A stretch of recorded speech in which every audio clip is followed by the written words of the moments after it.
त नात रह्यो लाज। हेलो रमेश। हेलो, फोन किन काट्यो कि? मसँग बोल्ने मन छैन?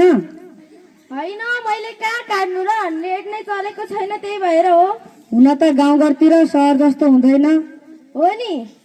आहा, मेरी रानी त आज कस्ती राम्री देखे कि। खाना खायौ? कहाँबाट खाना खानु र? हजुरले नखाई म कसरी खान सक्छु र? अनि मलाई लिन कहिले आउनुहुन्छ? मलाई त यता बस्न मनै छैन। आमा पनि कराई गर्नुहुन्छ, पढ मात्र भन्नुहुन्छ। चिन्ता नगर न बेबी, तिमीलाई त म रानी बनाएर राख्छु नि। बरु मेरो सहरमा गाडी छ, बङ्गला छ, तिमीले त भाडा माग्नै पर्दैन नि। कहाँ धोका दिनु र? तिम्रो लागि त म मर्न पनि तयार छु नि। बरु भोलि नै आउने तयारी गर ल। साँच्चै होला र? हस् ल, म भोलि स्कुल जाने बहानामा माथि चौतारीमा आउँछु, त्यही बस्नुहोस् है त। Okay baby. सरिता, के गरेको के? यो स्कुल जाने बेला भइसक्यो त भने किन कपडा पोको पारेको सरिता? मिना, तँलाई थाहा छ म त भागेर बिहे गर्न लाग्यो नि। होइन, के भन्छ र? यति सानो उमेरमा कसैले यस्तो गर्छन्? साँच्चै हो मिना, म भागेर बिहे गर्न लाग्यो। मलाई लिन रमेश सहरबाट आइसक्नुभयो। त्यहाँ माथि चौतारीमा कुरेको कुरे हुनुहुन्छ। सरिता, त यस्तो नगर। हेर, त्यही पनि त अहिले जम्मा 15 वर्षकी भइस। यो तेरो बिहे गर्ने उमेरै होइन। हेर, फेसबुकको फोटोको भरमा, कसैका कुराको भरमा कसैले यस्तो गर्छन् त? तँलाई के थाहा प्रेमको बारेमा? उहाँले त मलाई मुटु दिनु भएको छ। उहाँ त म बिना एक पल पनि बाँच्न सक्नुहुन्न रे। हो, मलाई पनि त्यस्तै भइरहेको छ के। सरिता, हेर, कसैको यति धेरै पनि विश्वास नगर। हेर, यति सानै उमेरमा यस्तो गरेर पछि गएर धोका पाउलिस् नि। पछि त्यसले तँलाई दुःख दिने, पीडा दिने जस्तो गर्दा नि। हेर, तैँले आज आएर यस्तो निर्णय लिँदा घरमा बाबा मम्मीलाई कस्तो असर पर्ला सोचेकी छस्? या मिना, अहिले बाबा मम्मीको कुरा छाड्दैन। अहिले मलाई जान पनि हतार भएको छ। रमेश माथि आइसक्नुभयो। अब त म सहरमा जाने हो, सुख शहरमा बस्ने हो। सरिता, मेरो कुरालाई एकपटक विचार गर है, विचार गर। पछि गएर पछिताउनु पर्ला नि। Bye bye Mina. Hello Ramesh. Hello Sarita. कहाँ हो कहाँ? म त यहाँ चौतारीमा आएर बसिसकेँ नि। म त बाइकमा कुदेर आउँदैछु। कति बेला आएको? ए, म त यहाँ चौतारीमा अघिबाट आएर कुरेको कुरै छु नि। छिट्टै आउनु है।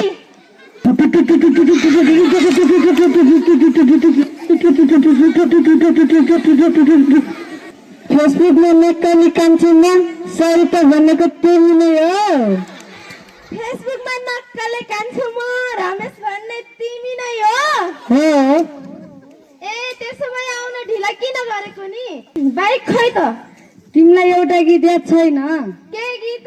सम्झिने पानी छम्किने, सम्झिने पानी छम्किने। या, त्यसो भए म त जान्छु नि भाइ। ए रुक न रुक, तिमीलाई बाइक चाहियो कि बाइक चलाउने मान्छे चाहियो? चाहिनलाई त बाइक चलाउने मान्छे नै चाहियो हो। त्यसो भए जाऊ न त। भन्दा भन्दै पिलायो साथीले, नाच्छु भनी भरोसा दिलायो साथीले। ए बुढी, ढोका खोल्नु हो। आज पनि फेरि रक्सी खाएर आउनुभयो? रमेश, घरमा खाने चामल पनि छैन। मलाई औषधि पनि किन्नु छ। पेट पनि दुखिरहेको छ। पैसा दिनु न। पैसा कहाँबाट ल्याउनु मैले? पैसा तेरो बाले दिएर पठाएको छ र? छैन मसँग पैसा सैसा। तैँले गर्दा मेरो जागिर पनि गयो। दिनभरि किचकिच गर्छ। अनि बिहे अगाडि मलाई के भन्नुभएको थियो? एकचोटि याद गर्नुहोस् त। तिमीलाई त म रानी बनाएर राख्छु। तिमीले त केही काम गर्नै पर्दैन। टिकटक बनाउने, घुम्ने मात्रै हुन्छ भन्दै हुनुहुन्थ्यो नि। अहिले त यहाँ जब एउटा कोठाको भाडा पनि तिर्न सकिया छैन। त्यो त फेसबुकमा पट्याउनलाई भनेको लाठी। यति पनि बुझिदिनुहोस्। अब चुप लाग, मलाई टेन्सन छ।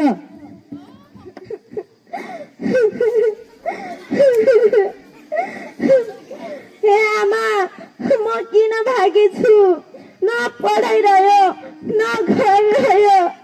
त्यो फेसबुकको मायाले सडकमा ल्यायो 15 वर्षको उमेरमै आमा बन्न लागेकी छु डाक्टरले पनि ज्यान खतरामा छ भन्यो अब म के गरौँ हेलो मीना हेलो सरिता के छ खबर सन्चै छेस अनि तेरो वैवाहिक जीवन कस्तो चल्दैछ सरिता मीना मेरो वैवाहिक जीवन कस्तो हुनु र नरक जस्तै भएको छ के भयो सरिता के भयो भन्न मलाई मीना त मेरो घरमै आइज न यतै बसेर कुरा गरौँला हस् म आउँछु है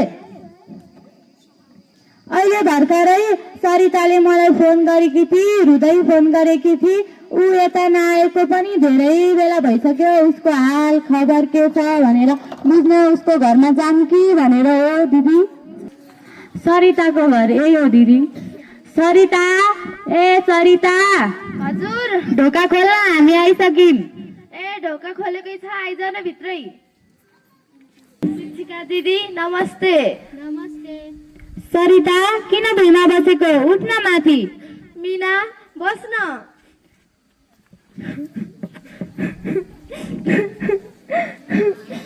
के भयो सरिता त किन रोएको मीना